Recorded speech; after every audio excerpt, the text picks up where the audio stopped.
Welcome back. U.S. Secretary of State Antony Blinken has confirmed that Israel has agreed to what he says is the American bridging proposal for a ceasefire deal in Gaza.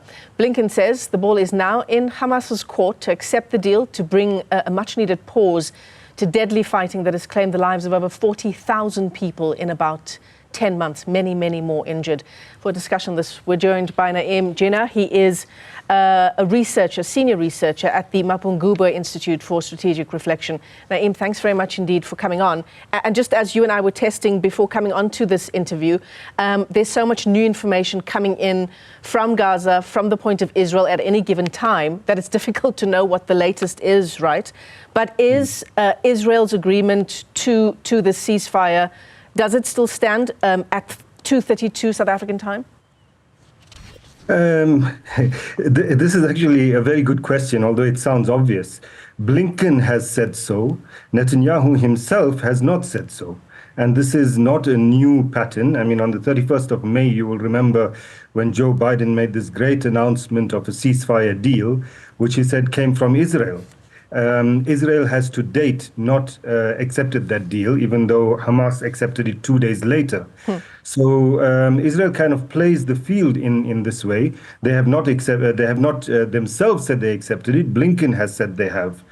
But the so-called bridging deal that they're putting on the table now, basically an American-Israeli deal, it seems, has taken into account all of the additional conditions that Israel has created after the 31st of May announcement. And remember that the 31st of May agreement then became a UN Security Council resolution.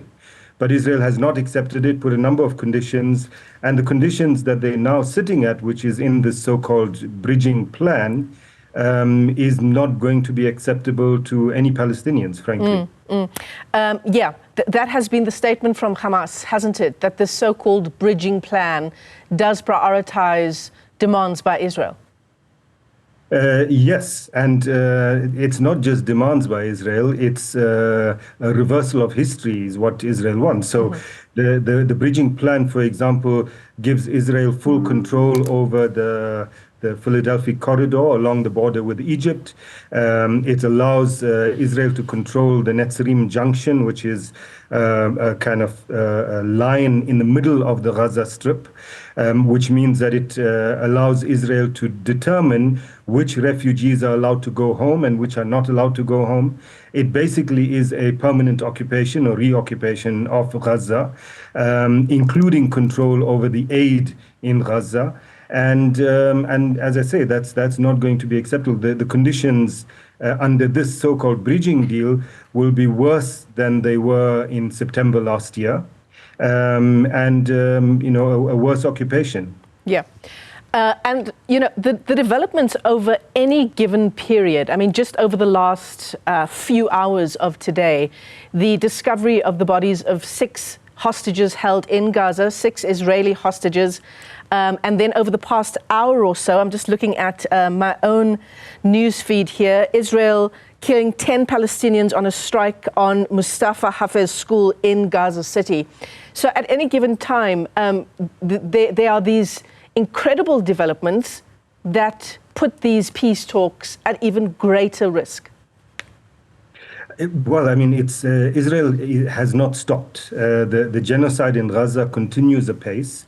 I mean, you might remember that by the 10th of August, last week, Saturday, Israel had bombed about 12 schools just in the month of August, just for those 10 days. Now it's about 15 schools. All of these schools, of course, are refugee shelters. They're not being used as schools anymore. They're refugee shelters. So 10 people killed on that Saturday, on the 10th of August, 100 people were killed in the one school. And also just this morning, Israel attacked Lebanon. And so we're seeing that from the Israeli government perspective, they're really moving apace to escalate the situation. It seems clear that they want a war in the region. with Lebanon, with Iran, etc. If they didn't, they wouldn't continue their attacks on Lebanon, for example. And so, despite whatever talks might be taking place, they're not stopping. Mm-hmm. And this is the other issue about this bridging plan, is that it's not really a ceasefire.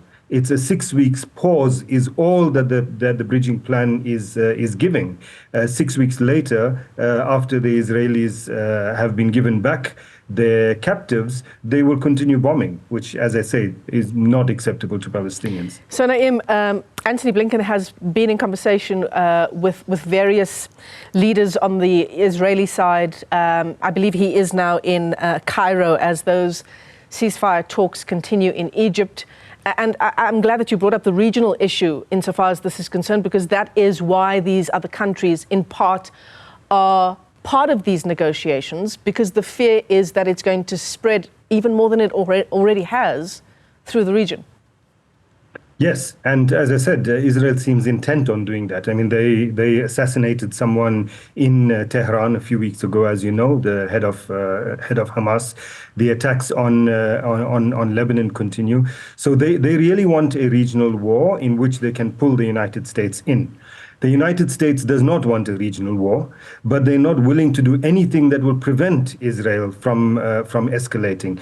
In fact, this renewal of this round of talks now is precisely because the United States thinks that by reaching some kind of a deal, it'll prevent a regional conflagration. But if the deal is not acceptable to Palestinians, then it's still possible that you could have the breakout of a regional war. Iran, as you know, has said that it's reserving its right to respond to the violation of its territorial sovereignty by Israel, and that if there is a ceasefire, then it will not respond.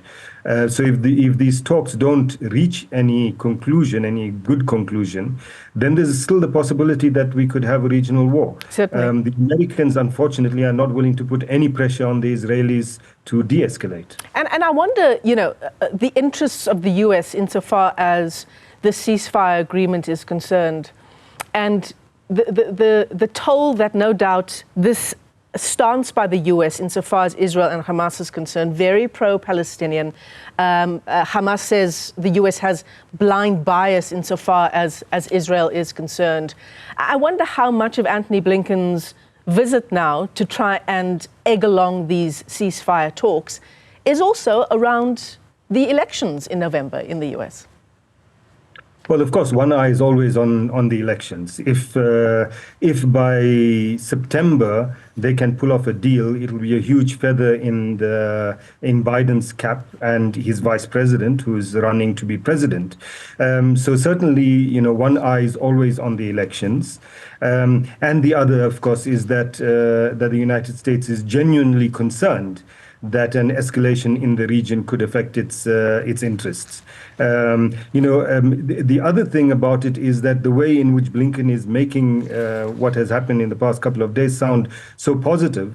There's lots of reports now in the Israeli media about Israeli anger that they've basically been led down the garden path, that it's made it sound to them as if the captives will be released soon, everything is a done deal, etc., and they're no closer to achieving it. So in general, there's this kind of anger in the region against the Israeli government, and the United States is too blind to see it. Their commitment to Israel on the one side and the elections on the other. Absolutely, and I don't imagine that the discovery of the 6 hostages' bodies in Gaza will make that any easier for Israel. Naeem, Jeenah, let me thank you for your time this afternoon. Naeem is a senior researcher at the Mapungubwe Institute for Strategic Reflection.